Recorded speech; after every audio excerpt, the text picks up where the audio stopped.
خطیب ولایت امیر المومنین جناب علامہ قبلہ سید عاقل رضا زیدی صاحب سے کہ وہ بارگاہ سیدہ میں اپنے نذرانہ عقیدت پیش کریں۔ جناب سید عاقل رضا زیدی صاحب۔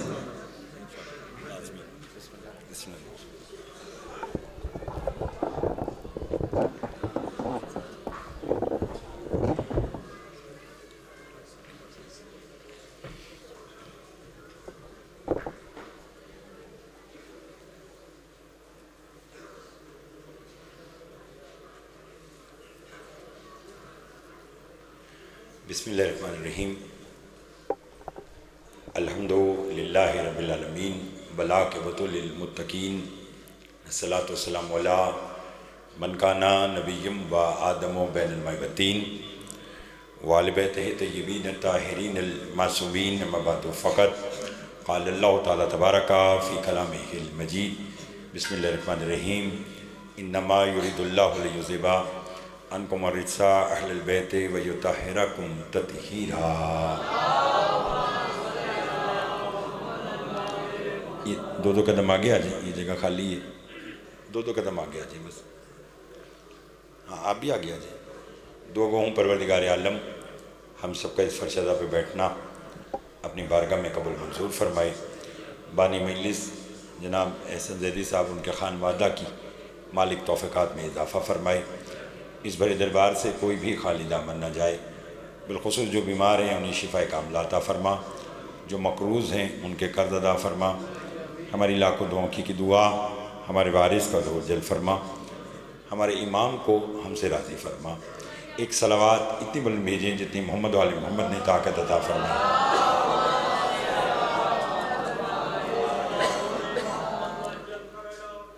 توجہ ہے، بات شروع کی جائے۔ میرے بات کسی بھی تعارف کے محتاج نہیں ہے، اور فضائل تو فضائل مصائب میں ایک اپنی انفرادی حیثیت رکھتے ہیں۔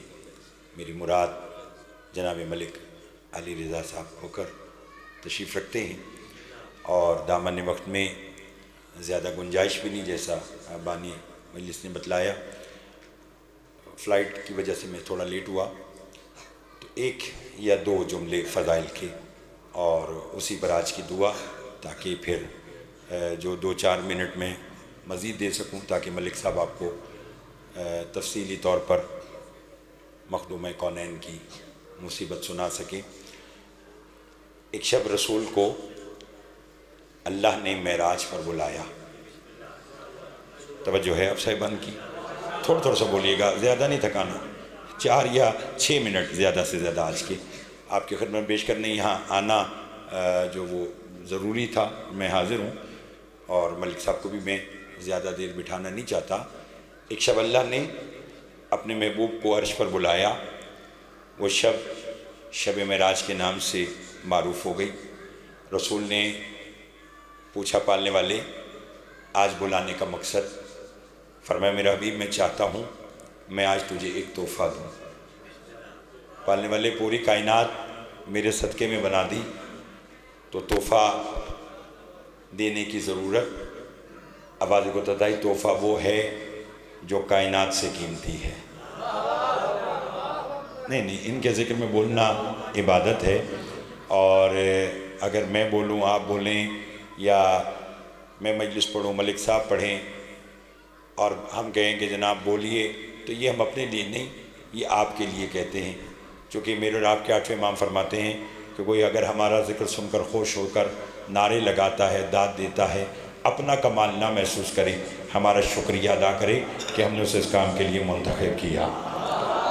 اب سارے میرے مولا کے منتخب کردہ بندے بیٹھے ہیں، بالکل مجلس اپنے آج کے اختتام پر ہے، اس لیے بولیے گا کہ پالنے والے بلانے کا مقصد، کہ میں تجھے ایک تحفہ دینا چاہتا ہوں۔ کہ تحفہ، فرمایا تحفہ وہ ہے جو کائنات سے قیمتی ہے۔ رسول نے فرمایا وہ کتنا قیمتی تحفہ ہے؟ آواز کو تتائی تحفہ دینے کے بعد میں اللہ بھی راضی ہو جاؤں گا، تحفہ لینے کے بعد تو بھی مطمئن ہو جائے گا۔ رسول نے کہا پالنے والے وہ تحفہ ہے کیا؟ توجہ، آواز کو تتائی محبوب میں نے پوری کائنات میں نگاہ ڈال کر دیکھا، بطول سے قیمتی تحفہ کوئی اور نہیں ہے۔ بہت شکریہ جناب، بہت شکریہ. تھوڑا سا اور بولیے گا. بس ملک صاحب اتنا پڑھا ہے، اتنا ہی اور پڑھ کر میں ممبر آپ کو آج کا آپ کے حوالے کروں. کیا کہا؟ بطول سے قیمتی تحفہ سب بولو نہیں ہے، یعنی سیدہ ہے اللہ کی طرف سے دیا ہوا. سب بولو. سردی ہے مگر اتنی تو نہیں ہے.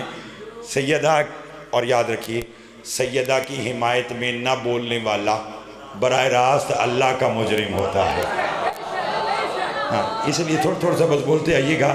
بس یہی بات میں نے آج کی آپ کو بتلانی ہے کہ تحفہ کیا ہوتا ہے. سیدہ ہے اللہ کی طرف سے دیا ہوا تحفہ. تحفہ کیا ہوتا ہے اور تحفہ کی اہمیت کیا ہوتی ہے.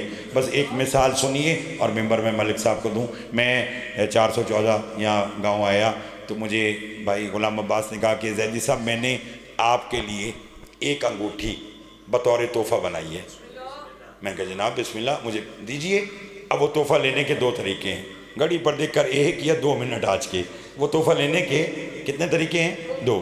پہلا طریقہ یہ کہ میں جہاں بیٹھا تھا میں نے وہیں بیٹھے بیٹھے ہاتھ آگے بڑھایا اور ان سے انگوٹھی کو لیا، پہنا اور مجلس میں آ گیا. اگر میں ایسا کروں گا تو کوئی پاس بیٹھنے والا کہے گا کہ جناب زیدی صاحب خطیب تو اچھے خاصے ہیں لیکن تحفہ بڑی بے رخی سے لیا. اتنی محبت سے غلام عباس نے انگوٹھی تحفے میں دی اور انہوں نے کتنی بے رخی سے لی. ایسے نہیں ہونا چاہیے. ایک تو طریقہ یہ ہے. دوسرا طریقہ یہ ہے کہ ان کا جی انگوٹھی بطور تحفہ ہے. شاہ جی میں اپنی جگہ سے کھڑا ہو گیا، میں نے ہاتھ آگے بڑھائے، میں نے انگوٹھی کو لیا، آنکھوں سے لگایا، پہنا اور مجلس میں آ گیا. اگر میں ایسا عمل کروں گا تو سب سے پہلے آپ کو میرے محترم ملک صاحب کہیں گے کہ میں نہیں آپ کو کہتا تھا کہ زیدی صاحب جتنے اچھے خطیب ہیں اتنے اچھے انسان ہیں، کہ اگر آپ نے تحفہ محبت سے دیا تو وہ بھی تحفہ کی قدر و قیمت جانتے تھے اور انہوں نے تحفہ احتراماً کھڑے ہو کر وصول کیا، چونکہ تحفہ ہمیشہ کھڑے ہو کر وصول کیا جاتا ہے. 1400 سال گزر گئے، دنیا اسی ماجرے میں الجھی ہوئی ہے. وجہ کیا ہے؟ جب بھی بطول آتی تھی رسول کھڑے کیوں ہوتے؟ چونکہ سیدہ اللہ کی طرف سے دیا ہوا ہے تحفہ. وہ گھر کے حکم جہاں فاطمہ کے چلتے ہیں، تمام کام وہیں سے خدا کے چلتے ہیں. جبھی پہ فخر سے رومال سیدہ باندھے، امامے والوں میں ہر مسکرا کے چلتے ہیں. وما علینا الا البلاغ.